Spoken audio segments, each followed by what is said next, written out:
Australia को टी20 world cup के semifinal से बाहर कर संपूर्ण भारत जश्न में डूबा हुआ था, लेकिन दूसरी तरफ ऑस्ट्रेलिया बदले की आग में तड़प रही थी, क्योंकि कंगारुओं की वो बादशाहत अब टीम इंडिया के सामने फीकी पड़ रही थी। लगातार 3 वर्ल्ड कप से अपराजित कंगारू टी20 वर्ल्ड कप के सेमीफाइनल में मिली हार को पचा नहीं पा रहे थे। ऐसे में ऑस्ट्रेलिया के उस तड़प को मिटाने का काम कर रही थी वर्ल्ड कप के बाद वो ओडीआई सीरीज, और यह सीरीज भारत में आयोजित की जाती है। ऑस्ट्रेलिया इस सीरीज को एक बदले के रूप में देख रहे थे, वहीं भारत 2007 टी20 वर्ल्ड कप जीतकर एक नई ऊंचाइयां छू रहा था और भारत अपने नए कप्तान महेंद्र सिंह धोनी के साथ नए झंडे गाड़ रहा था और युवाओं से भरी टीम इंडिया हर मैदान में किसी से भी युद्ध करने के लिए तैयार थी और संपूर्ण भारत की अभिलाषा थी कि भारतीय टीम कंगारुओं के इस अभिमान को तोड़कर जीत का परचम लहराए। लेकिन ऑस्ट्रेलिया के लिए यह सीरीज किसी प्रतिशोध से कम नहीं थी। कंगारू अपने पूर्ण एंट्रेंस के साथ भारत पहुंचे, जिसमें गिलक्रिस्ट, हेडन, साइमन, बॉन्टिंग और ब्रैडली जैसे बड़े नाम थे। ये नाम ही विरोधियों के आधी ताकत को खाने का दम रखते थे। ऑस्ट्रेलिया के पास बेहद विस्फोटक बल्लेबाजों की फौज थी, जिसके बदौलत ऑस्ट्रेलिया ने इस सीरीज में शानदार शुरुआत कर पहले 2 मैच जीतकर इस सीरीज में अपनी पकड़ बनाई। अभी भी भारत इस सीरीज में अपनी पकड़ बना सकता था। ऐसे में सीरीज का अगला मुकाबला शुरू होता है और टॉस के समय दोनों कप्तान एक बार फिर से मैदान पर थे। एक के चेहरे पर घमंड था तो दूसरे के चेहरे पर स्वाभिमान। एक के लिए जीत केवल जीत थी और दूसरा इस सीरीज में जीवित रहने के लिए पलटवार करने के इरादे से मैदान पर उतरा था। कप्तान महेंद्र सिंह धोनी ने टॉस जीतकर पहले बल्लेबाजी करने का निर्णय लिया और भारतीय टीम में वापसी कर रहे थे सौरव गांगुली, जिनको अपनी लय पाने के लिए सचिन के साथ ओपन करने भेजा गया। लेकिन ऑस्ट्रेलियाई गेंदबाजों मानो गेंद से आग उगल रहे थे, क्योंकि हर ओवर में कम से कम एक अपील हो रही थी।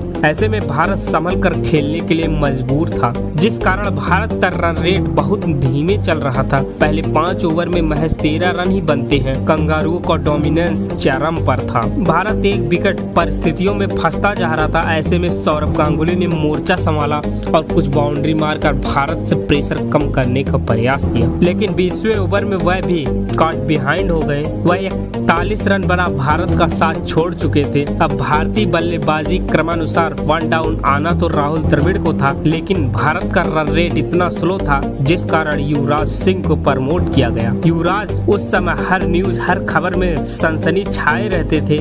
युवराज और सचिन ने कुछ बाउंड्री मारे, लेकिन रन अभी भी बहुत धीमी गति से आ रहा था। ऑस्ट्रेलियाई गेंदबाज भारतीय बल्लेबाजों पर शिकंजा कसे हुए थे। दोनों बल्लेबाज ऑस्ट्रेलियाई गेंदबाज के सामने स्ट्रगल करते हुए दिखाई दे रहे थे, क्योंकि सचिन ने अपना अर्धशतक तो पूरा किया था, साथ ही अपना अर्धशतक संपूर्ण भारत की धड़कनों को बढ़ा रहा था, क्योंकि यह 50 सचिन ने 91 गेंदों में लगाया था और यह बात किसी से छुपा नहीं था। इस लाचार प्रदर्शन के बदौलत भारत ऑस्ट्रेलिया को एक सम्मानजनक स्कोर भी नहीं दे पाएगा, क्योंकि दूसरी तरफ ऑस्ट्रेलिया खिलाड़ी जीत पाने के लिए मर मिटने को तैयार थे और यह बात सचिन और युवराज दोनों को पता था। इसलिए अब दोनों ने यहाँ से भारतीय पारी की रनगत को बढ़ाने का प्रयास किया और यह प्रयास कुछ हद तक सही भी रहा, क्योंकि ऑस्ट्रेलिया की कसी गेंदबाजी और अविश्वसनीय फील्डिंग के बदौलत भारत को रन बनाने का मौका नहीं दिया और इस प्रेशर में युवराज सिंह भी अपना विकेट गंवा बैठे। अब सबको ऐसा लग रहा था कि पहले दोनों मुकाबलों की तरह इस मुकाबले में भी कंगारुओं का ही राज होगा, लेकिन भारत के लिए संकट मोचक बनकर आते हैं भारतीय युवा कप्तान महेंद्र सिंह धोनी। और धोनी ने आते ही ऑस्ट्रेलियाई गेंदबाजों में हाहाकार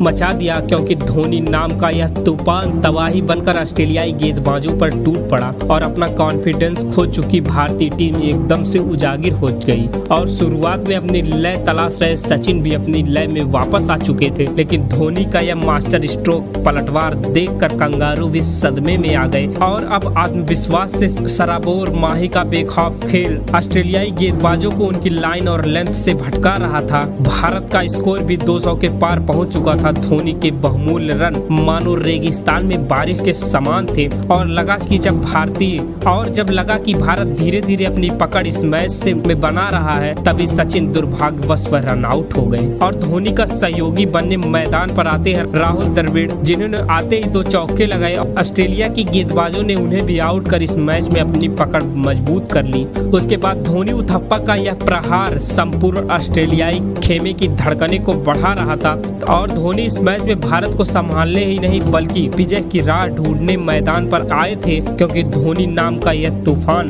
अब रुकने का नाम नहीं ले रहा था। धोनी उथप्पा के बैट से निकला एक शॉट केवल भारत के रन को ही नहीं बढ़ा रहा था बल्कि ऑस्ट्रेलियाई गेंदबाजों को मुंहतोड़ जवाब दे रहा था। और पारी के आखिरी ओवर के आखिरी गेंद पर धोनी ने एक गगनचुंबी छक्का जड़ अपना अर्धशतक भी पूरा कर लिया और उथप्पा ने मात्र 18 गेंदों में 23 रनों की ताबड़तोड़ पारी खेली, जिसकी मदद से भारत 291 रन बना लिया था।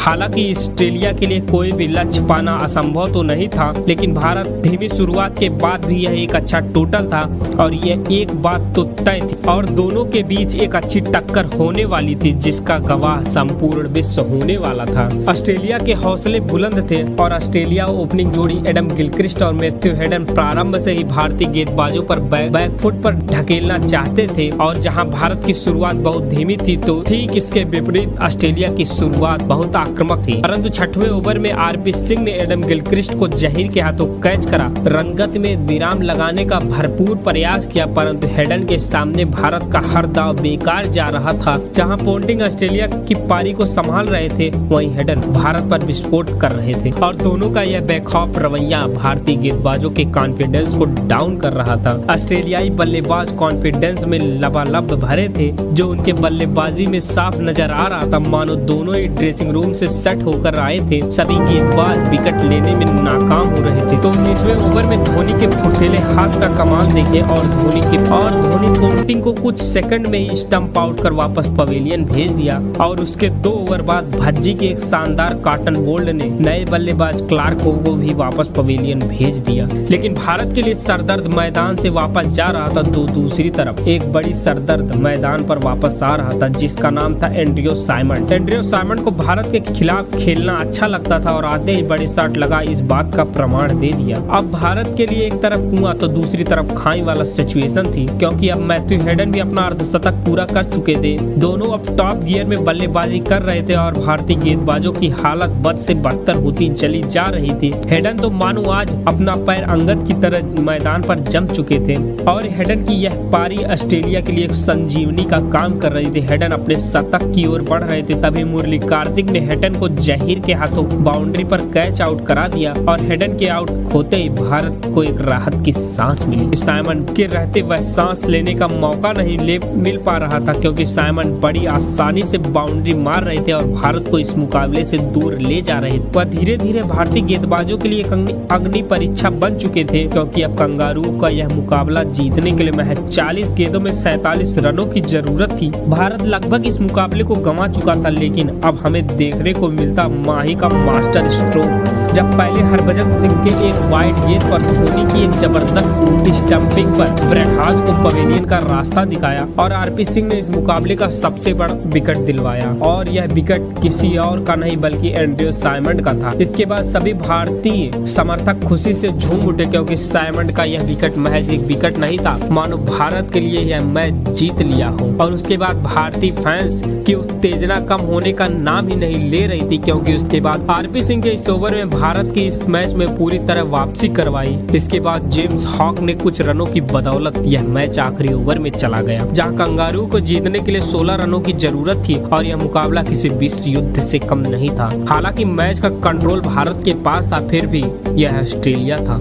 यह आखिरी बॉल तक हार न मानने वाला था। जहीर खान के आखिरी ओवर में होप्स ने एक चौका मारकर इस अंतर को 5 गेंदों में 12 रन पर ला दिया। इसके बाद कप्तान महेंद्र सिंह धोनी ने खुद जहीर खान के पास गए और उन्हें सलाह दी कि कौन सी बॉल डालनी है और जहीर ने प्लान के अनुसार ही बॉल फेंकी और अगली 5 गेंदों में महज 3 सिंगल ही ले पाए और भारत यह मुकाबला 8 रनों से जीत लिया। और इस जीत के साथ भारत ऑस्ट्रेलिया जैसे तगड़ी बैटिंग ऑर्डर के खिलाफ भी रन डिफेंड कर लिए थे और ऑस्ट्रेलिया का वह घमंड ध्वस्त हो चुका था और यह कप्तान धोनी की ओडीआई में एज ए कैप्टन पहली जीत थी। और कमाल की बात यह थी कि पहली एज ए कैप्टन ओडीआई जीत ऑस्ट्रेलिया जैसी तगड़ी टीम के खिलाफ आई थी।